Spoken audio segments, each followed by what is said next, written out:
Seorang wanita hamil di Serang bagian barat Maluku ditandu 10 km untuk mendapatkan bantuan medis saat akan melahirkan. Video perjalanan selama kurang lebih 6 jam melewati medan yang terjal ini viral di media sosial Facebook. Membawa orang sakit ke Kecamatan Taniwel untuk pengobatan.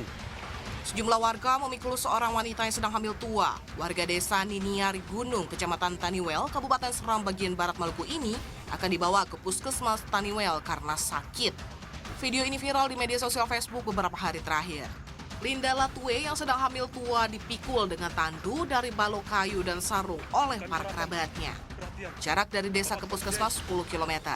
Jauhnya lokasi dan kondisi jalan membuat warga harus bergantian memikul wanita berusia 22 tahun tersebut. Perjalanan menaiki bukit, turun lembah, dan menyeberangi sungai-sungai setidaknya ditempuh dalam 6 jam sebelum sampai ke puskesmas terdekat. Kondisi seperti ini bukan pertama kalinya di Niniari Gunung. Setidaknya 4 ibu hamil meregang nyawa lantaran terlambat mendapatkan penanganan medis. Kondisi ini terjadi lantaran desa mereka di Niniari Gunung kini belum ada pusat pelayanan kesehatan yang layak. Selain itu, kawasan ini pun belum tersentuh pembangunan jalan raya. Warga pun berharap pemerintah dapat memperhatikan kondisi mereka, termasuk penempatan puskesmas dan tenaga kesehatan, serta pembangunan infrastruktur jalan raya. Bahtiar Muamual melaporkan. Mendengar nama kampung miliarder di Kabupaten Tuban, Jawa Timur, kita langsung bayangkan banyak warga yang kini berlimpah harta. Namun ternyata masih ada ratusan warga miskin yang serba kekurangan. Bahkan sebagian dari mereka menggantungkan hidup dari bantuan sosial pemerintah. Sejak viral aksi warga borong mobil mewah, Desa Sumur Genang, Kecamatan Jenuh, Kabupaten Tuban menjadi perhatian masyarakat luas. Khalayak memperbincangkan kehidupan para petani yang tiba-tiba kaya mendadak setelah menerima uang ganti untung dari pembebasan lahan kilang minyak Pertamina. Namun, di balik status warga yang kini beralih menjadi miliarder, ternyata masih banyak warga hidup serba kekurangan. Salah satunya Srilah, 80 tahun. Wanita lanjut usia ini hidup sebatang kara di rumah berdinding papan dan berlantai semen. Sementara 2 anaknya yang hidup pas-pasan telah berumah tangga.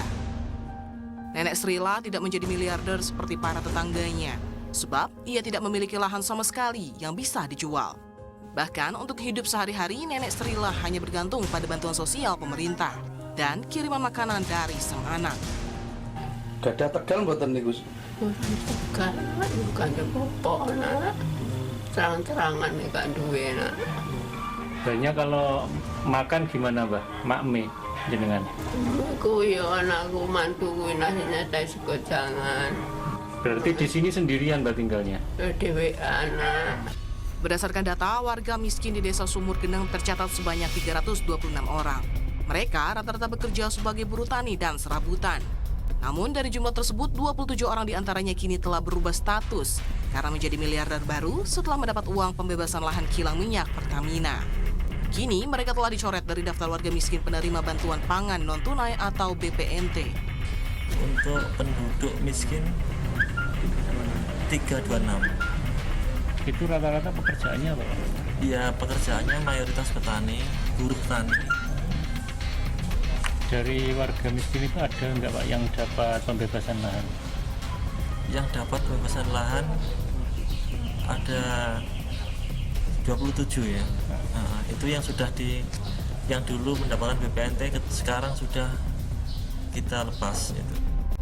Sebelumnya, Pertamina dan perusahaan Rusia Rosneft membeli 821 hektar lahan di Desa Sumur Genang, Kecamatan Jenuh, Kabupaten Tuban untuk membuat kilang minyak yang disebut tercanggih di dunia.